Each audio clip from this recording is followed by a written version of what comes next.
द्वारा आयोजित दैनिक वेबिनार श्रृंखला में यहाँ पर उपस्थित सभी डॉक्टर्स का मैं डॉक्टर नेहा कक्कड़ स्वागत करती हूँ। और आज का सेशन स्टार्ट करने से पहले हम एक छोटी सी प्रेयर करेंगे। तो international forum for promoting homeopathy द्वारा आयोजित इस दैनिक वेबिनार श्रृंखला में जो कि आज हमारी 488 सेशन है, और उसमें हमारे जो गेस्ट स्पीकर हैं वे हैं doctor Abhishek Kumar. Welcome doctor Abhishek Kumar, IFPH के इस फोरम में आपका स्वागत है। और एक छोटा सा इंट्रो में देना चाहूंगी डॉक्टर अभिषेक कुमार का। ये BHMS हैं और अभी फिलहाल PG स्कॉलर हैं फाइनल ईयर में, RBTS government homeopathic medical college and hospital Muzaffarpur से।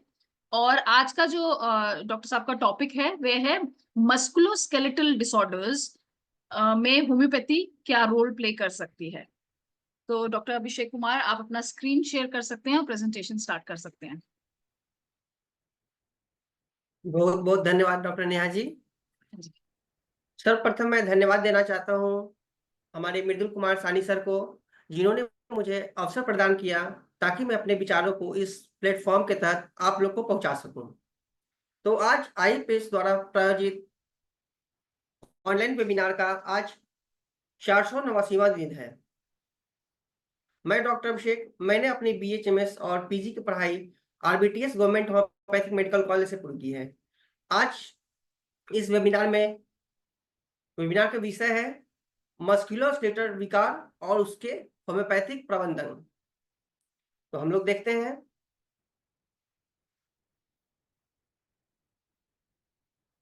तो सबसे पहले जैसा कि हैनीमैन साहब ने बताया है, डॉक्टर अभिषेक आप अपना स्लाइड शो टाइप कर सकते हैं तो दैट विल बी इजी, मतलब आराम से। आप वो नहीं हो रहा है?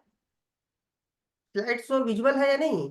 हाँ नहीं, स्लाइड्स विजिबल है, मतलब जैसे स्लाइड शो चलता है वो चीज नहीं आ रही है शायद।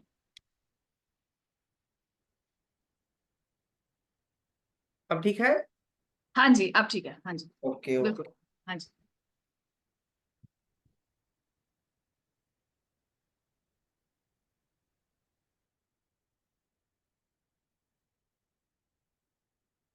आवाज क्लियर आ रही है आप लोग को?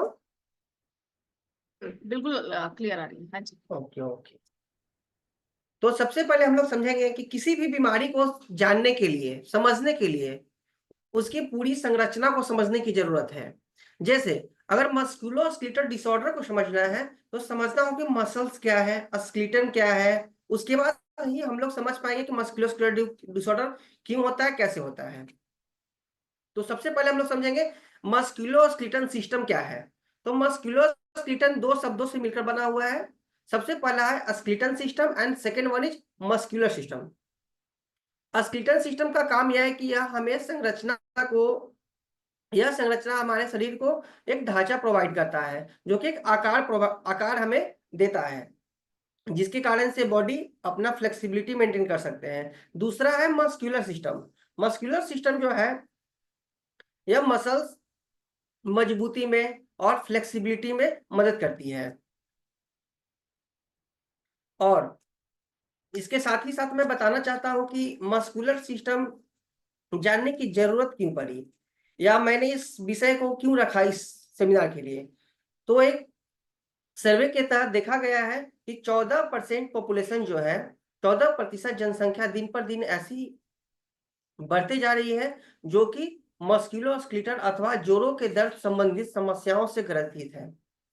और 60% महिलाओं में यह देखा गया है कि 65 साल के उम्र के बाद 65 साल से उम्र के बाद यह समस्या ज्यादा उत्पन्न होने लगती है।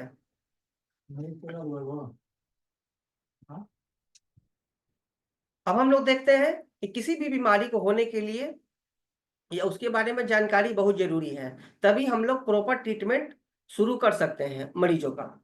तो सबसे पहले हम लोग जानेंगे अर्थराइटिस के विषय पे कि कितने प्रकार के अर्थराइटिस होते हैं। ठीक है, तो सबसे पहले हम लोग देखते हैं अर्थराइटिस दो प्रकार के होते हैं। पहला है इन्फ्लामेटरी अर्थराइटिस और दूसरा है नॉन इन्फ्लामेटरी अर्थराइटिस। तो लक्षणों के अनुसार पे अगर कोई मरीज आपके पास आता है और सूजन लेकर, दर्द लेकर, उस अनुसार से आप डिफ्रेंशिएट कर सकते हैं, अंतर कर सकते हैं यह मरीज जो है किस बीमारी से ग्रसित है।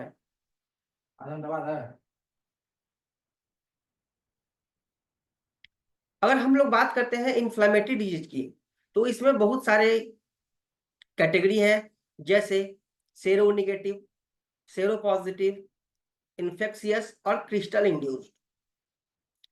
मैंने पहले ही बता चुका हूं कि जैसा कि लक्षण के अनुसार पे हम लोग डिजीज को डिफ्रेंशिएट कर सकते हैं, क्योंकि जितने भी अर्थराइटिस के पेशेंट आएंगे उनमें एक मुख्य लक्षण जो होगा वह होगा जोड़ों के दर्द से। तो जोड़ों के दर्द के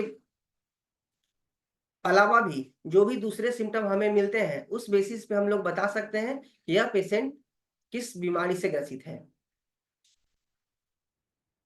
जैसे बहुत सारे हमारे पास ओपीडी में पेशेंट आते हैं जिन्हें हम लोग आरए फैक्टर डायग्नोसिस के लिए लिखते हैं। उस केस में क्या देखने को मिलता है कि पेशेंट जोड़ों के दर्द से पीड़ित है, लेकिन आरए फैक्टर निगेटिव आ रहा है। उस केस में हम लोग देख सकते हैं कि कौन कौन सी ऐसी बीमारियां हैं जिसमें कि जोड़ों का दर्द तो है लेकिन आरए फैक्टर निगेटिव है। इस तरह हम लोग बहुत सारी बीमारियों को अलग अलग डिफ्रेंशिएट कर सकते हैं। तो हम लोग बारी बारी से देखते हैं कि ज्वाइंट डिसऑर्डर में क्या क्या है। तो हम लोग सबसे पहला है osteoarthritis, rheumatoid arthritis, psoriatic arthritis, gout and ankylosing spondylosis. ये सब मुख्यतः बीमारियां हैं जो कि जोड़ों से संबंधित है। दूसरा, अगर हम लोग अस्थियां संबंधित बीमारी देखें तो है ऑस्टियोपोरोसिस, ऑस्टियोपिनिया और ट्रॉमेटिक फ्रैक्चर। जैसे कि हम लोग जानते हैं ऑस्टियोपोरोसिस की समस्या महिलाओं में ज्यादा होती है और जो कि एस्ट्रोजन की कमी के कारण से होती है और मेनोपॉज वाले उम्र में ज्यादा होती है। थर्ड वन है muscles disorder such as sarcopenia and fibromyalgia. तो एक मैं और बात बताना चाहता हूँ कि जोड़ों के दर्द के अलावा पेशेंट को ये डिफ्रेंशिएट करना ज्यादा जरूरी है कि क्या वह पेशेंट ज्वाइंट डिसऑर्डर से ही सफर कर रहा है या उसे एक्यूट मैनिफेस्टेशन है किसी डिजीज का। उदाहरण के तौर पे आप देख सकते हैं कि अभी के समय में डेंगू की बीमारी बहुत अधिक चलन में है और उसमें पेशेंट को क्या होता है कि पूरा हड्डी में ऐसा लगता है कि टूटने जैसा दर्द, जिसे हड्डी तोड़ बुखार के नाम से भी जाना जाता है। उस तरह के पेशेंट में देखने को मिलता है कि हड्डी तोड़ दर्द है, तो हम लोग ये थोड़ा कंफ्यूजन हो जाता है कि क्या वह जोड़ों के दर्द में अर्थराइटिस की तरफ तो नहीं है। तो ये चीज जानना बहुत जरूरी है कि फाइब्रोमाइल्जिया है या एक्यूट मैनिफेस्टेशन है या क्रोनिक मैनिफेस्टेशन है। And the last one is spine disorder. तो स्पाइन से रिलेटेड जैसे लंबैगो है, नेक पेन, सर्वाइकल स्पॉन्डिलोसिस की समस्या है, ये सब हम लोग मस्कुलोस्केलेटल डिसऑर्डर के अंतर्गत रखते हैं।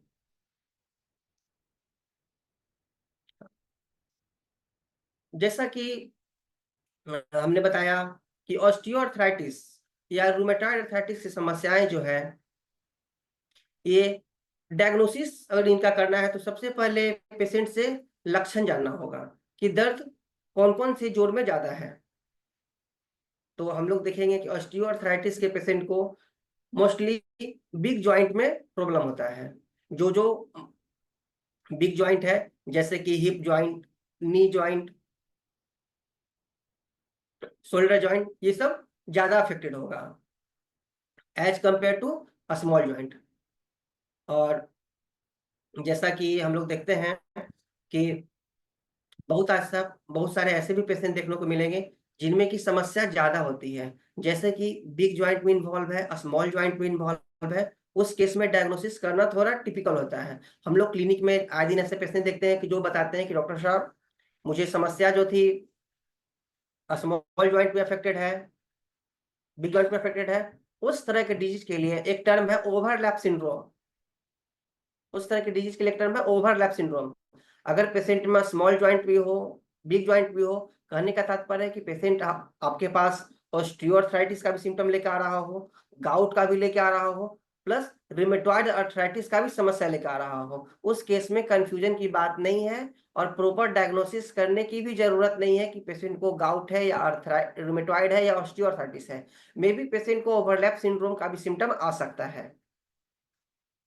तो जैसा कि स्क्रीन पे आप देख सकते हैं कि नॉर्मल जॉइंट का भी स्ट्रक्चर दिया हुआ है और ऑस्टियोआर्थराइटिस ज्वाइंट का भी।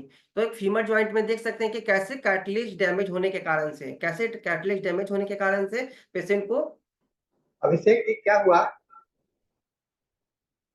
अभिषेक जी आप हैं? तो अभिषेक जी शायद कनेक्शन डिस्कनेक्ट। रुक गया है सर। हाँ ठीक है, उनको हम रिवाइट करते हैं। हाँ जी सर।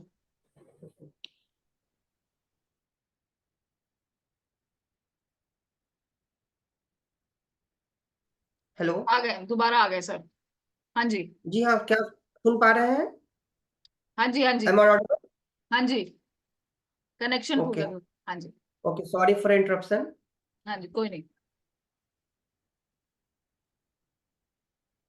Let's continue.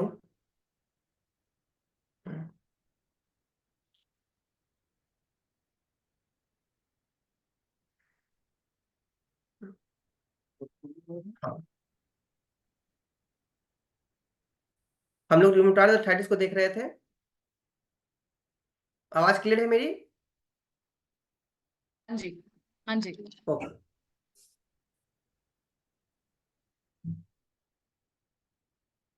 हाँ, तो हम लोग जैसे कि ऑस्टियोआर्थराइटिस में देख चुके थे कि इसमें स्मॉल जॉइंट का अफेक्टेड अफेक्टेड कम होता है और लार्ज जॉइंट इन्वॉल्व ज्यादा होता है। तो इसके बाद हम लोग देखते हैं रूमेटॉइड आर्थराइटिस के बारे में। आपकी स्लाइड्स विजिबल नहीं है डॉक्टर अभिषेक। स्लाइड नहीं दिख रही है? नहीं नहीं। वन मिनट, वन मिनट, हाँ जी। Just a minute.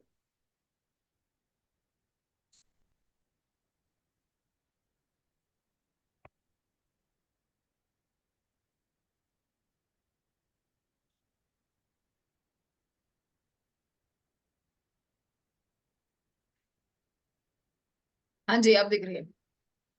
Now it's visual, अब दिख हाँ रही जी। है? हाँ जी। Okay okay okay, let's continue.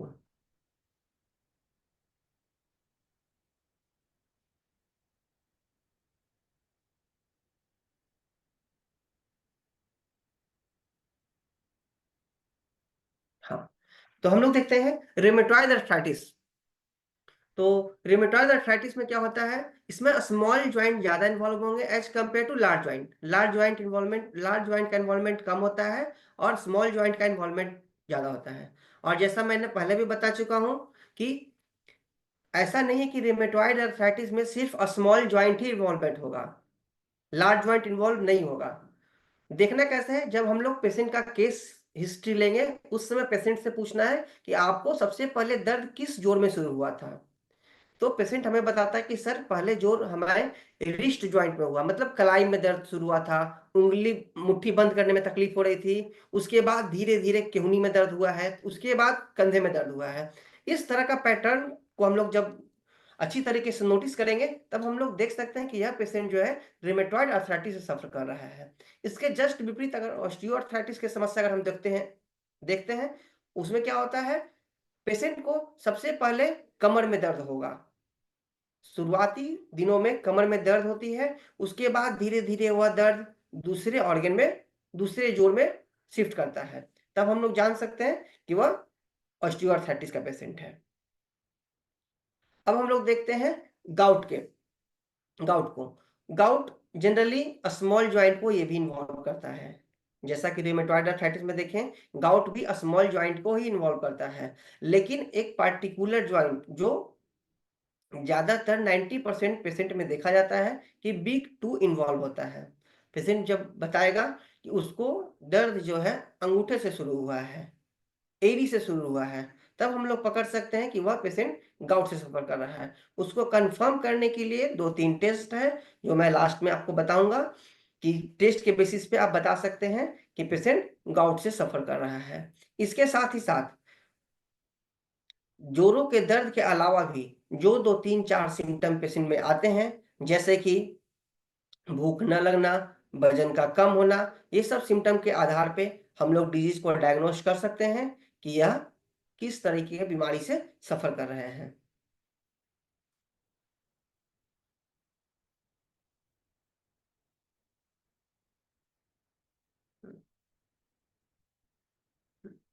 अब हम लोग देखते हैं ज्वाइंट डिजीज के बारे में।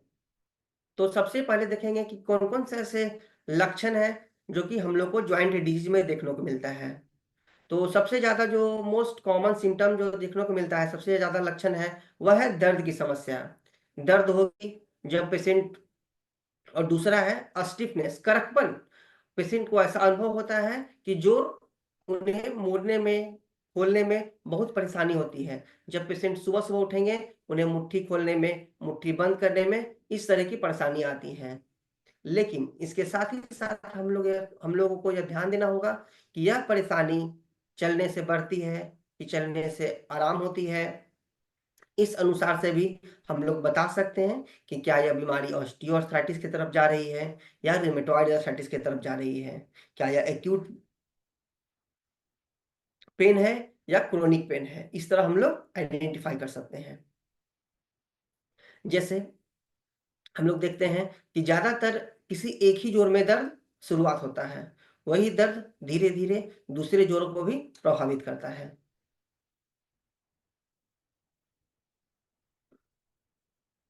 तो हम लोग देखेंगे कि नॉन इन्फ्लामेटरी ज्वाइंट का दर्द कैसा होगा और इन्फ्लामेटरी नेचर का जो दर्द होता है वो कैसा होगा। तो जो नॉन इन्फ्लामेटरी नेचर का पेन है, वह जैसे जैसे हम लोग रेस्ट करते हैं, अगर हम लोग आराम की अवस्था में रहते हैं, उस केस में दर्द बिल्कुल भी पेशेंट को नहीं होता है। अगर हमारे पास मरीज आके बोले कि डॉक्टर साहब जब भी हम आराम की अवस्था में रहते हैं, रात को सो जाते हैं, तो दर्द पूरी तरह से राहत हो जाती है, उस तरीके के पेन को हम लोग नॉन इन्फ्लामेटरी कैटेगरी में रखते हैं। और इस तरह के कैटेगरी में ज्यादातर जो लक्षण दिखने को मिलता है वह है लॉकिंग ऑफ जॉइंट का। उसमें क्या होता है कि पेशेंट को तो आराम हो जाता है, लेकिन उस अवस्था में क्या होता है कि जोड़ पूरा लॉक हो जाता है, स्टिफनेस हो जाती है।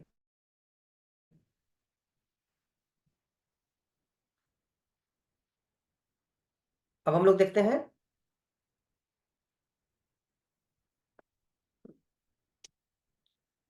जब सूजन हमारे जोड़ों में आ जाती है, उसका क्या क्या कारण है और उसके क्या क्या बचाव है। तो लॉकिंग की समस्या जनरली नन ऑस्टियोआर्थराइटिस में ही आता है। और दूसरी हम लोग देखते हैं, अब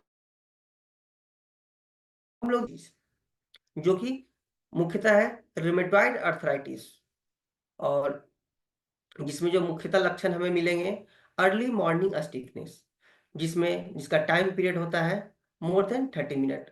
अगर सुबह उठने के बाद मरीज को 30 मिनट से अधिक जोड़ों में दर्द हो, उसे चलने में परेशानी हो, उस अवस्था में हम लोग और भी दूसरे सिम्टम जैसे कि घुटनों में, जोड़ों में लालीपन होना, छूने में गर्म लगना, सूजन होना, और जो सबसे महत्वपूर्ण है लॉस ऑफ फंक्शन।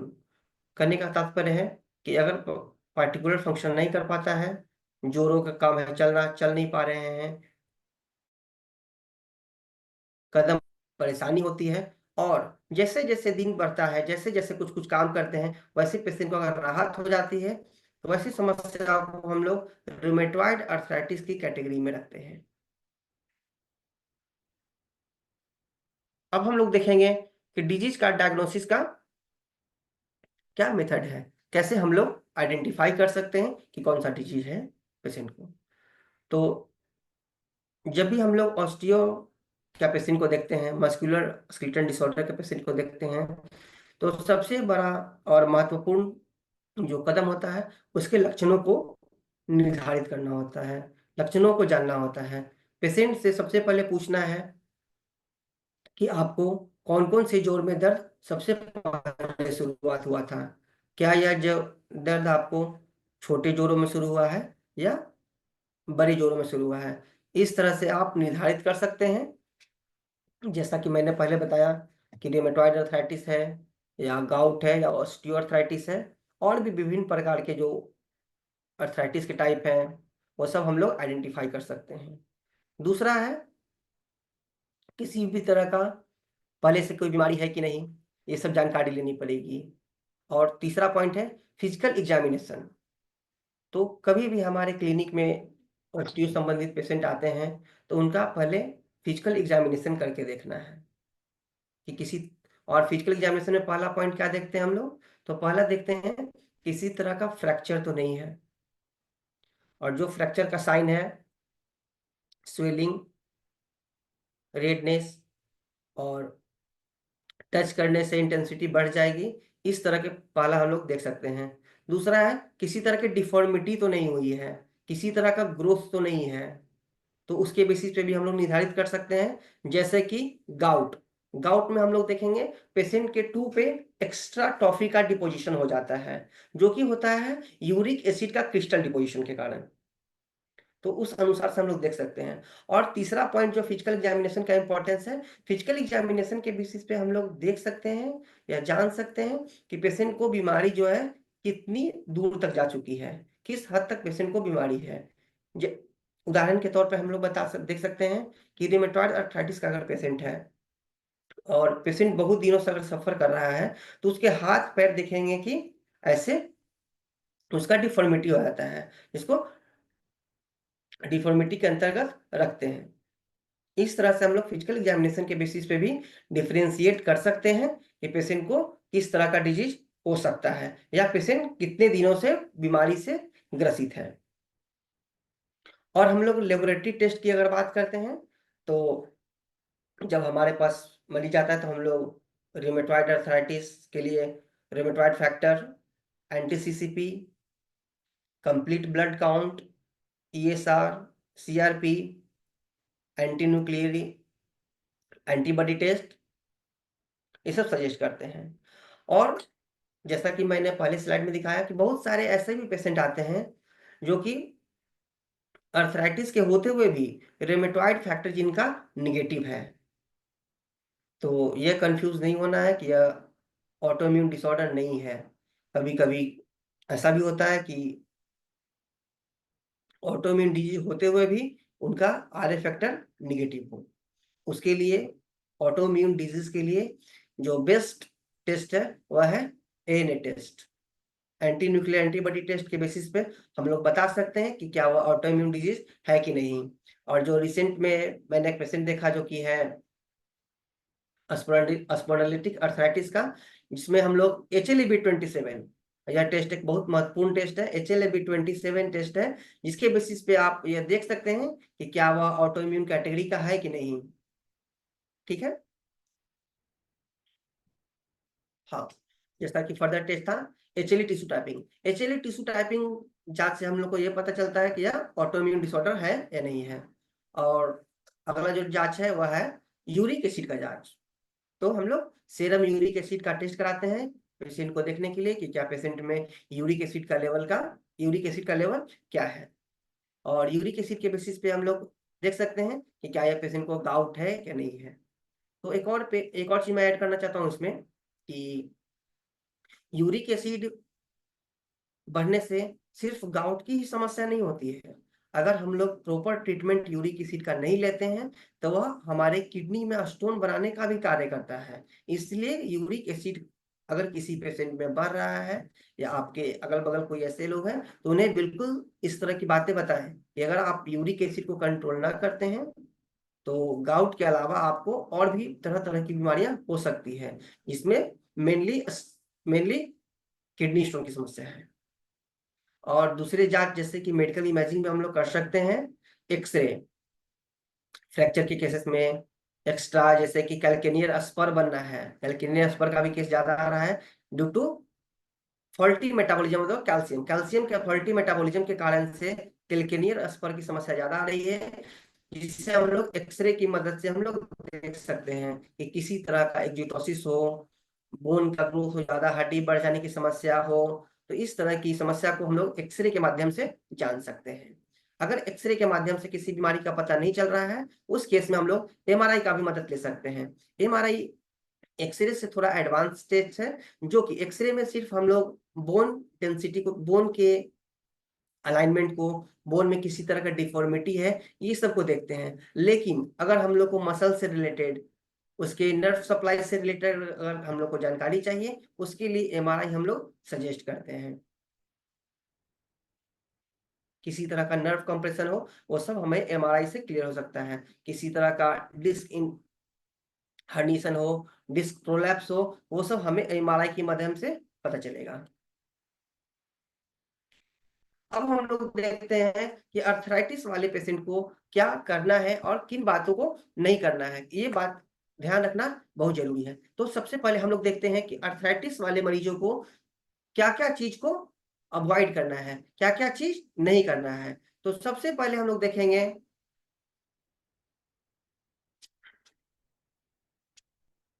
सबसे पहले हम लोग देखते हैं कि हार्ड एक्सरसाइज, वैसे एक्सरसाइज को बिल्कुल भी नहीं करना है जिससे जोड़ों पे अधिक प्रभाव पड़े। ज्यादा स्मोकिंग भी हमारे लिए और जोड़ों के मरीजों के लिए बहुत ही हार्मफुल है। तीसरी बात कि कभी भी जोड़ों के दर्द के लिए या किसी भी तरीके के दर्द के लिए पेन किलर का इस्तेमाल न करें। कम से कम इस्तेमाल पेन किलर का करना चाहिए। और सबसे अधिक बात है जो है, डोंट रन ऑलवेज वॉक। कभी भी ऑस्टियोआर्थराइटिस या आर्थराइटिस वाले मरीजों को या किसी भी तरह का फ्रैक्चर वाले मरीजों को, दर्द वाले मरीजों को दौड़ने का सलाह नहीं देना है, दौड़ने से बचना है। अगर आप बैठे हुए भी हैं तो एक झटके से उठने से बचना है। पेशेंट को एडवाइस करना है कि कभी भी चलिए तो धीरे धीरे कदम में चलना है। और सबसे जो लास्ट है वो है, कभी भी नए सिम्टम, जोड़ों के दर्द के अलावा अगर कोई नए सिम्टम आपको दिखते हैं तो पेशेंट को तुरंत बताना है। जैसे कि रूमेटिक फीवर का मैं एग्जांपल लेता हूँ उदाहरण के तौर पे। तो अगर पेशेंट को कोढ़िया आने लगा, दर्द के अलावा कनकनी होने लगती है, कोढ़िया डेवलप करने लगता है, आई में रेडनेस होने लगता है, उस तरह के सिम्टम को इग्नोर नहीं करना है। वो हो सकता है कि आपके जोड़ों के दर्द के फलस्वरूप वो बीमारी आया है, इसलिए यह अदर सिम्टम को भी इग्नोर नहीं करना है हमें। अब देखते हैं कि क्या करना है पेशेंट को।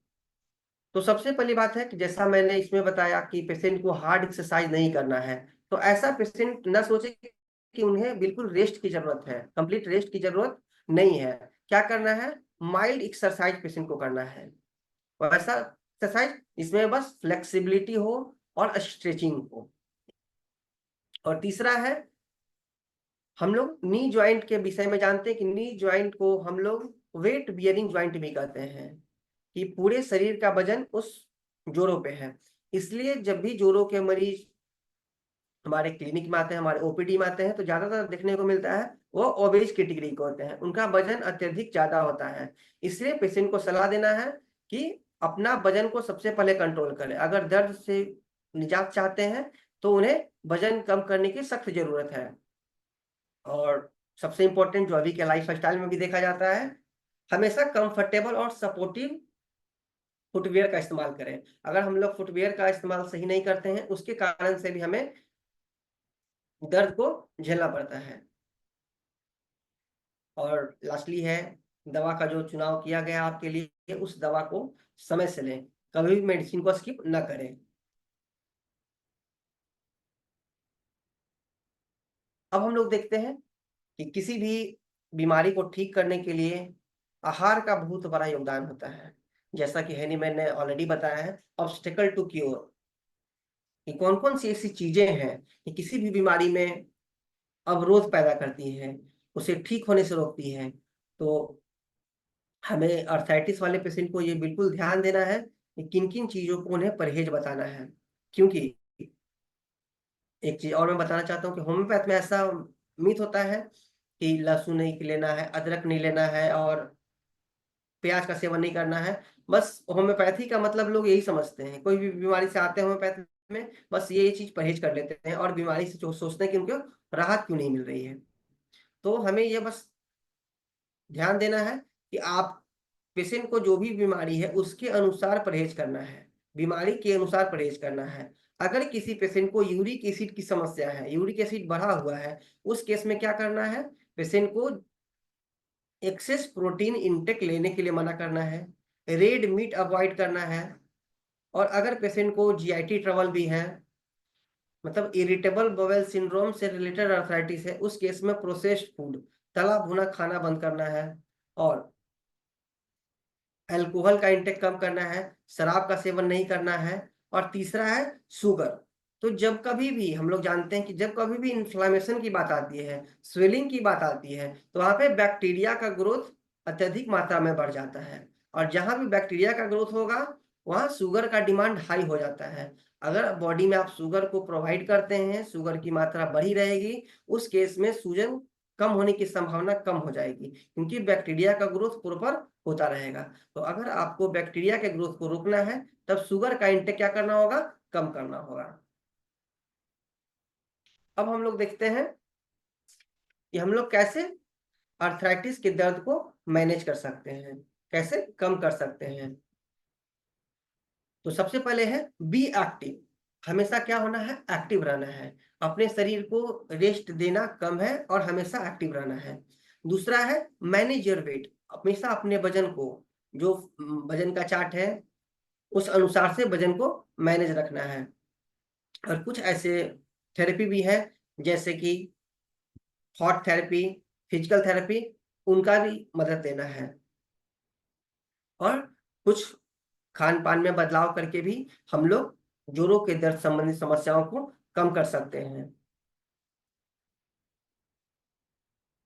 अब हम लोग बात करते हैं, तो ये तो हुई अर्थराइटिस और अन्य जोड़ों से संबंधित समस्याओं के बारे में कि कैसे होती है, क्या क्या खाना है, क्या नहीं खाना है, ये सब हम लोग बात देख चुके हैं। अब हम लोग देखते हैं होम्योपैथिक मेडिसिन में कौन कौन सी ऐसी होम्योपैथिक दवाएं हैं जिनका सेवन करके मरीज को जोड़ों से संबंधित राहत मिलेगी। तो होम्योपैथिक मेडिसिन बताने से पहले मैं यह बताना चाहता हूँ कि होम्योपैथिक मेडिसिन टोटली बेस्ड है सिमिलिया सिमिलेबस क्यूरेंटर के बेसिस पे और टोटलिटी ऑफ सिम्टम के आधार पे। तो एक सिम्टम के बेसिस पे हम लोग दवा का चुनाव नहीं कर सकते हैं। दवा का चुनाव करने के लिए पेशेंट का फुल हिस्ट्री लेना जरूरी है, पेशेंट का फिजिकल जनरल कंसीडर करना जरूरी है, मेंटल जनरल कंसीडर करना जरूरी है। उसके बाद ही हम लोग दवा का चुनाव कर सकते हैं। ठीक है, तो सबसे पहली जो दवा है वो है एकोनाइट। एकोनाइट दवा जो है, हम लोग किसी भी एक्यूट डिजीज के केस, एक्यूट कंडीशन हो, जब भी जोड़ों में दर्द हो, एक्यूट हो, उस कंडीशन में हम लोग एकोनाइट दे सकते हैं। एकोनाइट देने का मेन इंडिकेशन जो है, मेन उसका लक्षण है, वह है दर्द जो है ठंडी हवाओं से बढ़ता हो। अगर मरीज बताते हैं कि ठंडी हवा जब जब चलती है दर्द मेरा तेज हो जाता है, उस कंडीशन में हम लोग एकोनाइट का सोच सकते हैं। और दूसरा है कि दर्द के कारण से पेशेंट का मानसिक स्थिति ऐसी हो जाती हो, वह कुछ भी करने से डर रहा हो, चलने से डरता हो कि कहीं उसे चोट न लग जाए,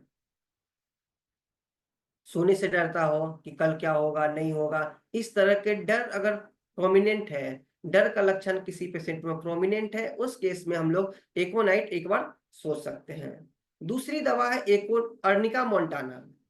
अगर किसी को दर्द चोट के कारण से हुआ हो, या वैसा उसे प्रतीत हो रहा हो जैसे घुटने में पूरी तरह से किसी को पीट दिया गया हो, उस प्रकार का अगर दर्द है, तो हम लोग अर्निका मोंटाना की तरफ सोच सकते हैं। तीसरी दवा है बेलाडोना।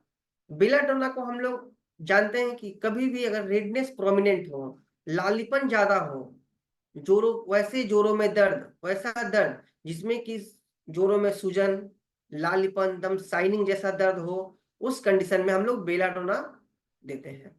और बेलाडोना का दर्द सबसे इंपॉर्टेंट क्या है? बेलाडोना का स्लाइट टच से भी दर्द बढ़ जाता है। छोरा भी पेशेंट अगर छू देगा, पेशेंट को दर्द बढ़ जाता है, उस केस में बेलाडोना के प्रति आप लोग सोच सकते हैं। और उसके बाद है ब्रेनिया अल्वा। तो ब्रेनिया अल्वा का कंप्लेन स्लाइट मोशन से एग्रेवेट होता है। पेशेंट बताएगा कि घुटना का दर्द, तो जैसे ही हम सो जाते हैं दर्द बुरी तरह से राहत मुझे हो जाती है, और जैसे ही थोड़ा सा भी चलना चाहते हैं दर्द असहनीय हो जाता है। यहाँ तक थोड़ा सा पैर हिलाएंगे, थोड़ा सा चलते हैं, दर्द बढ़ जाता है। उस कंडीशन में ब्रेनिया अल्बा सोच सकते हैं।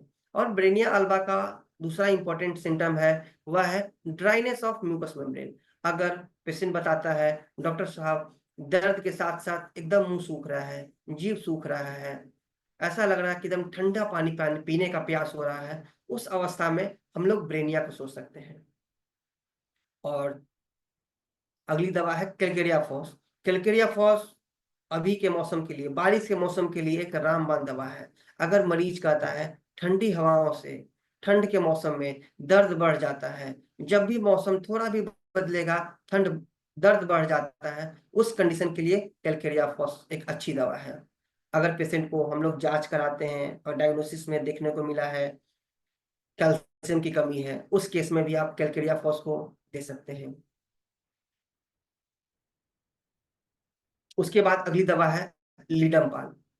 तो जी हाँ, दर्द इसका मेन सिम्टम है कि दर्द जो है नीचे से ऊपर की ओर जाता है, मतलब असेंडिंग टाइप ऑफ अगर दर्द है, उस केस में लीडमपाल हम लोग सोच सकते हैं। और लीडमपाल के पेशेंट को हॉट वाटर से बिल्कुल राहत मिलती है। पेशेंट बताएगा कि गर्म पानी में जब भी पैर रखता हूँ उससे मुझे राहत मिलती है, उस केस में हम लोग लीडमपाल सोच सकते हैं। दूसरा है अगर गाउटी डिपोजिशन है, अगर किसी तरह का गांठ बन चुका है, नोट्स बन चुका है, उस केस में भी हम लोग लीडमपाल को सोच सकते हैं। तीसरी दवा है पल्सिटिला निग्रिकेंस। पल्सिटिला एक सिक्टिंग टाइप के दर्द के लिए बहुत ही कारगर दवा है। अगर पेशेंट बताता है कि कभी डॉक्टर साहब दर्द कलाई में है, तो कभी उंगली में हो जाता है, कभी घुटने में हो जाता है, कभी दूसरे हाथ में हो जाता है, इस तरह के शिफ्टिंग टाइप ऑफ पेन के लिए पल्सिटिला एक काफी अच्छी दवा है। तो पल्सिटिला वैसे पेशेंट को ज्यादा देंगे इसमें मेंटल सिम्टम थोड़ा प्रोमिनेंट हो, जैसे कि वीपिंग डिस्पोजिशन, और महिलाओं के लिए पल्सिटिला एक अचूक दवा है। अगली दवा हम लोग देखते हैं रस्टॉक्स। रस्टॉक्स को जो इंपॉर्टेंट सिम्टम है वह है मोशन से आराम होना, जैसे कि हम लोग रिमेटॉइड अर्थराइटिस में देखे थे। पेशेंट को मॉर्निंग में कंप्लेन रहता है, लेकिन पेशेंट बताएगा कि जैसे जैसे डॉक्टर साहब हम चलना शुरू करते हैं दर्द मेरा कम हो जाता है। उस अवस्था में हम लोग रस्टॉक्स के तरफ जा सकते हैं। अगली दवा है वह है रोडोडेंड्रोन। रोडोडेंड्रोन भी एक बारिश के मौसम में बढ़ने वाली बीमारियों के लिए एक बहुत अचूक दवा है। और जब भी आंधी तूफान की बात होती है, स्टॉर्मी वेदर की बात होती है, तो एक हमारे जहन में दवा आती है वह है रोडोडेंड्रोन।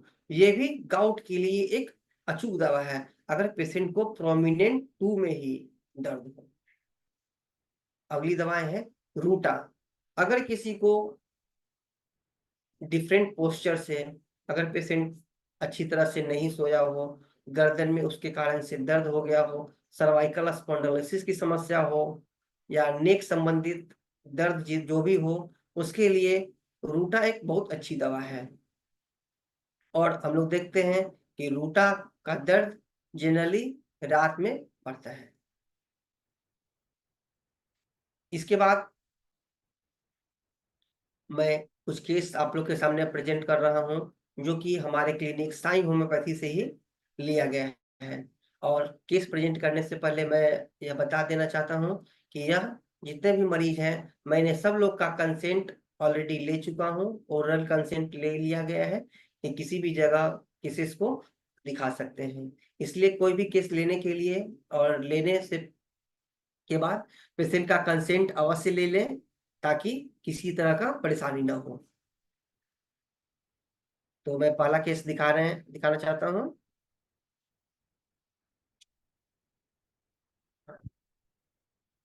तो एक पेशेंट है जो कि एक महिला है, 34 साल जिनका उम्र है, और हमारे क्लिनिक में आई थी। उन्हें दर्द था सैक्रम और कॉक्सिक्स रीजन में, जो कि 11 महीनों से सफर कर रही थी। और बात करते हैं मॉडलिटीज की, तो उनका कंप्लेन बैठते समय और जब भी बैठ के उठती थी उस समय ज्यादा बढ़ जाता था, और उनकी यह समस्या धीरे धीरे बढ़ती जा रही थी। और पेशेंट को ज्यादातर जो कमर की समस्या थी वह बाईं तरफ थी, जो कि नीचे की ओर शिफ्ट कर रहा था, नीचे की ओर बढ़ रहा है घुटने तक और उसके एरी तक जा रहा था। और पेशेंट का ये भी मॉडलिटीज है कि पेशेंट जब भी खड़ी रहती है तब उनका कंप्लेंट बढ़ जाता है और बैठने से बढ़ जाता है। और बात करें अम्लुलेशन की तो उससे प्रेशर से राहत होती है। तो केस बताने के साथ साथ मैं ये भी कहूँगा कि जब भी केस को नोट करें तो उसमें लोकेशन, सेंसेशन, मॉडलिटीज और अगर कॉन्कोमिटेंट मिलता है तो बहुत अच्छी बात है, क्योंकि जब भी हम लोग रिपर्टरी में सर्च करते हैं तो पार्टिकुलर लोकेशन के लिए अलग अलग दवाएं हैं, इसलिए लोकेशन को नोट करना बहुत जरूरी है। और लोकेशन को नोट करने से हम लोग उसके कॉम्प्लिकेशन को भी जान सकते हैं कि अगर सैक्रम का दर्द है और लंबर रीजन का दर्द है और वन साइडेड पेन है तो कौन सा डिजीज हो सकता है। तो मैंने इस केस में डायग्नोस किया कि पेशेंट को साइटिका की समस्या थी, क्योंकि दर्द जो है लंबर रीजन से L3 से लेके नीचे तक शिफ्ट कर रहा और पोस्टीरियर पार्ट से शिफ्ट कर रहा था, एंटीरियर पार्ट में दर्द पेशेंट को नहीं था। बात करते हैं पास्ट हिस्ट्री की, तो पेशेंट को ट्रॉमेटिक इंजरी 1 ईयर एगो हुआ चुका था और family history nothing significant. Thermal reaction की बात करें तो पेशेंट हॉट थी।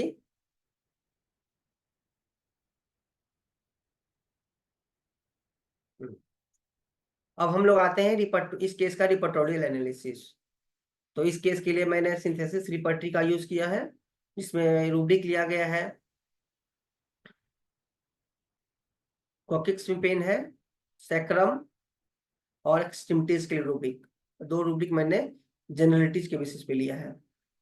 तो दवा का चुनाव आया, कैलीबाइक्रोम, जो बोल्ड ग्रेड की दवाएं हैं वह कैलीबाइक्रोम, दूसरी दवा है लैकेसिस, तीसरी दवा है बेलाडोना और रस्टक्स एकेरिकस। तो इस केस में मैंने कैलीबाइक्रोम का चुनाव किया, क्योंकि पेशेंट को, जैसा कि मैंने पहले बताया, पेशेंट बहुत ही वीक थी, वीकनेस के कारण से, और कैलीबाइक्रोम का मोस्ट इंपॉर्टेंट सिम्टम जो है वीकनेस। कोई भी काली ग्रुप का सिम्टम है, वीकनेस प्रोमिनेंट होता है। इस आधार पे मैंने इस पेशेंट को कैलीबाइक्रोम 0/1 में प्रेस्क्राइब किया हूँ।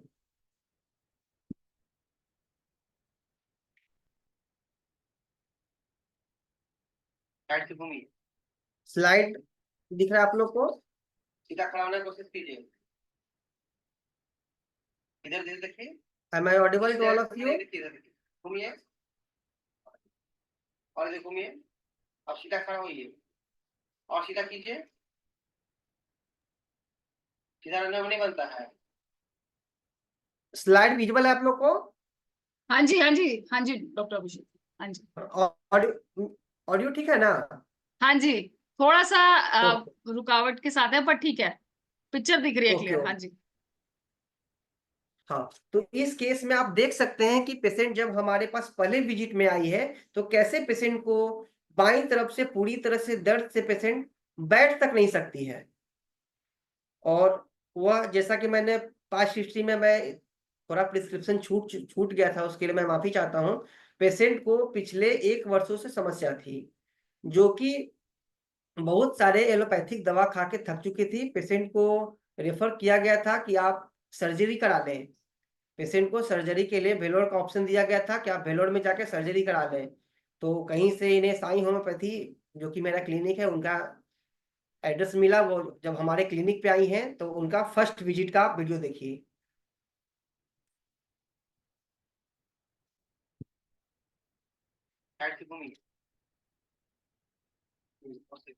सीधा खड़ा होने की कोशिश कीजिए, इधर इधर देखिए, इस डायरेक्शन में नहीं देखिए, इधर देखिए, घूमिए और इधर घूमिए, अब सीधा खड़ा होइए और सीधा कीजिए, सीधा रहने में नहीं बनता है। ठीक ठीक, आप देख सकते हैं कैसे पेशेंट को बैठ दिखाइए, बैठने तक से डर रही थी।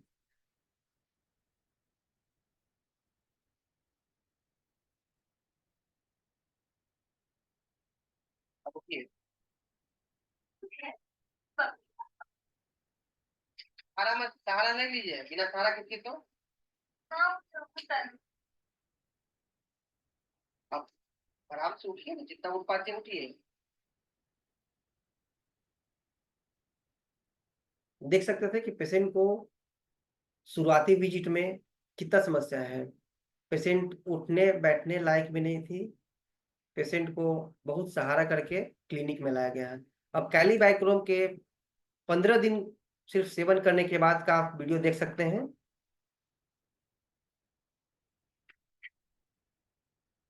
यह है दवा खाने के बाद का वीडियो, सेकेंड विजिट। तो हमेशा सीधा ही रहना, कोशिश करना कि सीधा ही रहे। चलिए बैठ के दिखाइए आप।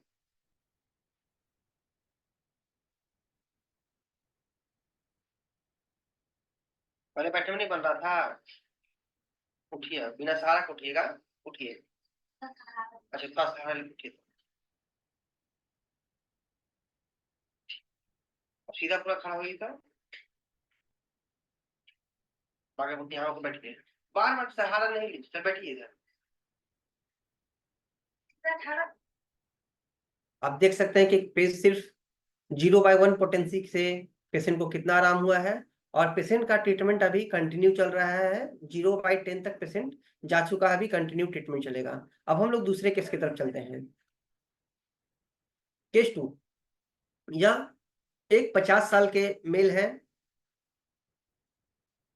जो हमारे क्लिनिक पे आए, जिन्हें क्या क्या समस्या थी मैं डिस्क्राइब करता हूं आपको। इन्हें बाएं हाथ में समस्या थी, जो कि हाथ उठाने में दिक्कत हो रही थी पिछले 2-3 महीनों से।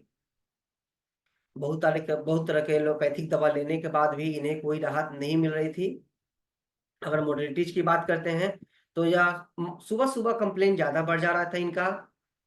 जब भी एक्सर्शन कुछ काम करते थे दर्द और बढ़ जाता था, और जब भी राहत मिलने की बात कहें तो प्रेशर से इनको भी आराम था। और जब भी चलने लगते थे तो इनकी समस्या और बढ़ती थी। और थोड़ा भी तेज आवाज सुन ले या किसी तरह का नॉइज आ जाए, किसी तरह का एक्सर्शन से इनका कंप्लेन बढ़ जा रहा था। पास्ट हिस्ट्री की बात करते हैं तो पेशेंट को डायबिटिक्स था, पेशेंट हॉट है।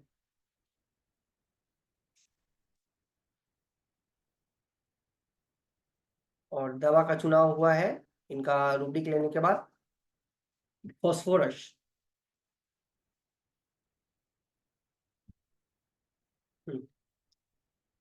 तो गोल्ड ग्रेड की जो दवाएं हैं, फॉस्फोरस, नाइट्राम्यूर, अर्जेंटम नाइट्रिकम, सल्फर और ब्रेनिया।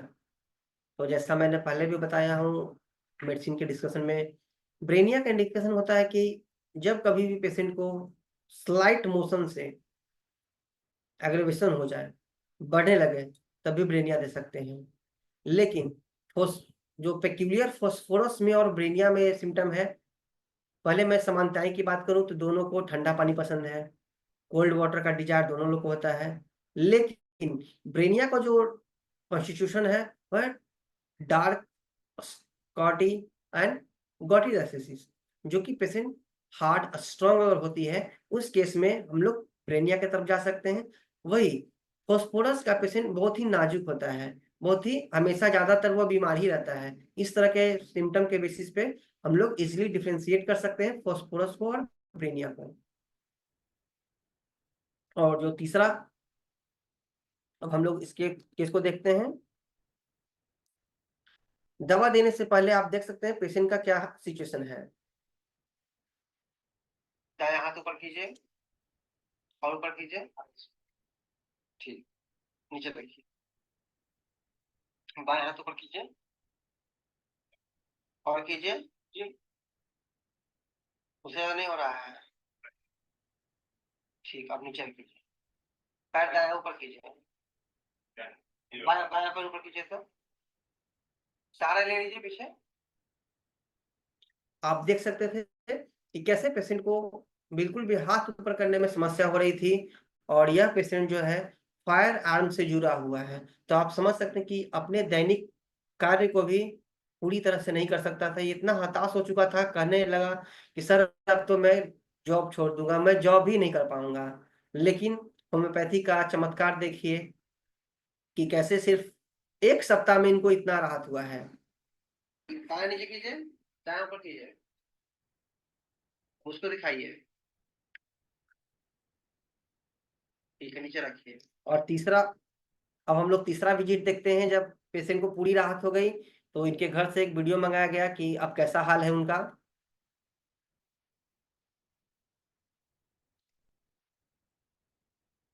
हाथ उठाइए तो हाथ,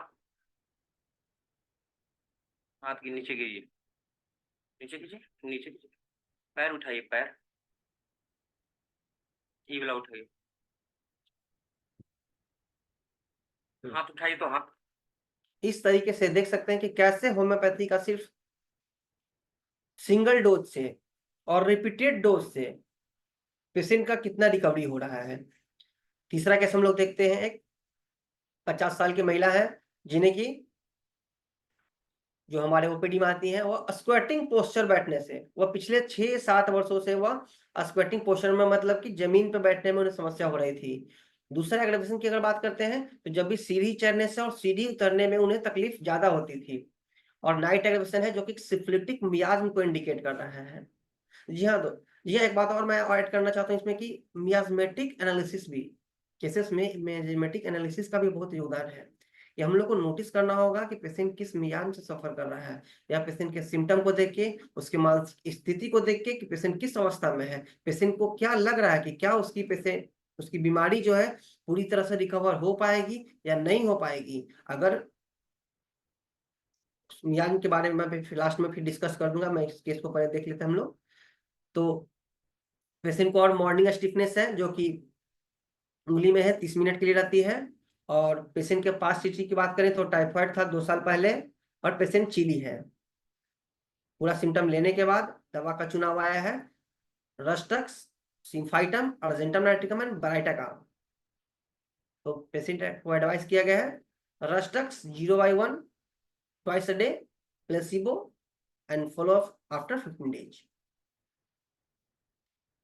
पेशेंट का आप वीडियो देख सकते हैं कैसे पेशेंट को बैठने में बिल्कुल समस्या हो रही थी। छोड़िए ना, उसको छोड़िए, उसको छोड़िए, तो ज्यादा नहीं बैठ पाती है। अब उठिए और दवा खाने के बाद का देखिए,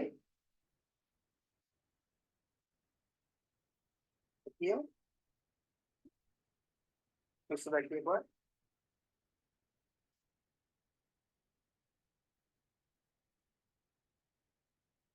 पेशेंट को कैसे राहत हुआ है।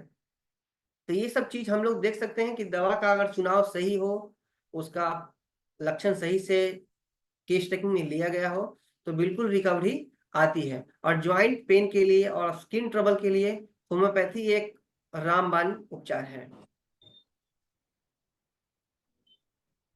जी, आज के लिए धन्यवाद। और जोड़ों से संबंधित कोई अगर सवाल है तो आप पूछ सकते हैं।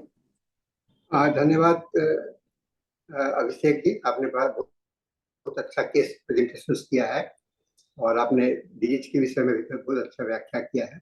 एक सवाल आपका आया हुआ है, ये सभी लहसुन, प्याज, तेल, गंधक वाले वस्तु नहीं खाना चाहिए, मना करते हैं।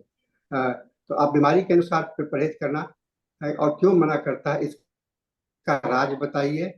और दूसरा है कि ये मस्कुलोस्केलेटल बीमारी में माइग्रेन का क्या रोल है। ये 2 सवाल का जवाब आप बताएं। हाँ। और आप पीपीटी को आप हटा दें। ओके ओके सर, स्टॉप में करता हूँ। हाँ सर। जैसा सर आपने पहला सवाल, पहले सर मैं बहुत बहुत धन्यवाद देना चाहता हूँ सर आपका, जो आपने मुझे आईए पेज के द्वारा अपने जो केसेस को प्रेजेंट करने का मौका दिया, बहुत बहुत धन्यवाद सर। और जैसा कि सवाल है कि लहसुन, प्याज, अदरक का सेवन, डॉक्टर राम प्रवेश शाह का है। डॉक्टर राम प्रवेश शाह सुपौल के हैं, हम लोग के मीटिंग में बराबर भाग लेते हैं। तो ये इसका जवाब ये चाह रहे हैं कि आप प्याज, लहसुन ये जो मना करते हैं, क्यों मना करते हैं, बीमारी के अनुसार मना करते हैं या कोई इसका राज क्या है। जी सर, होम्योपैथी में जैसा कि मुझे बताया गया है, मेरे गुरुओं ने बताया कि होम्योपैथी में लहसुन हो, अदरक हो, प्याज हो, सारे मरीज को मना नहीं करना है। बिल्कुल भी इससे कोई साइंटिफिक नहीं है, यह बिल्कुल एक मिथ है। कोई मना नहीं करना है। परहेज हमेशा यह रखना है कि अगर आपने एलियम सीपा का चुनाव किया है, अगर आपने एलियम सटाइवा का चुनाव किया है, मतलब जिस वस्तु से दवा बनी है बस उसी वस्तु को बंद करना है। अगर आपने एलियम सिपा का चुनाव किया है तब आप प्याज देना बंद करें। अगर आपने एलियम सटाइवा का चुनाव किया है तब ऊपर से लहसुन न दें। अगर आपने और भी बहुत सारे दवाएं हैं जो ओके। कि बनती है और होम्योपैथिक मेडिसिन। मार्जिन इस बीमारी से रिलेटेड मार्जिन के विषय में चर्चा कीजिए। यस सर, अब हम आते हैं सर, एक और सवाल था कि परहेज किस अनुसार से करें। मैं उस पर थोड़ा प्रकाश डालना चाहता हूं कि परहेज के लिए हमेशा जरूरी है कि वह जांच सबसे पहले जरूरी है कि डिजीज को डायग्नोस कर लें। अगर पेशेंट को कैल्शियम की कमी है, ब्लड रिपोर्ट में कैल्शियम की कमी आती है, तो पेशेंट को कैल्शियम रिच डाइट लेना है।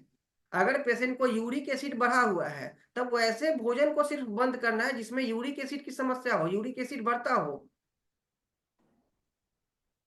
जैसे कि रेड थोड़ा सा मीट। शॉर्ट में चलेंगे क्योंकि समय नहीं है।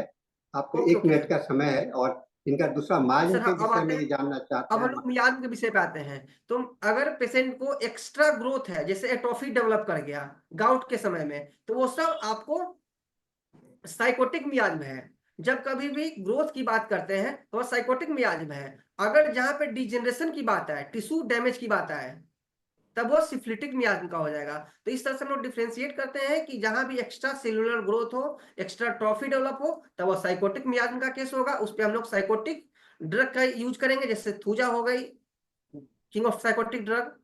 अगर बात हम लोग डिजेनरेशन की करें तो वह सिफिलिटिक मियाज में हो जाएगा, तो हम लोग सिफलाइनम मेड्रोइनम की तरफ जाके एक बार। Thank you doctor Abhishek.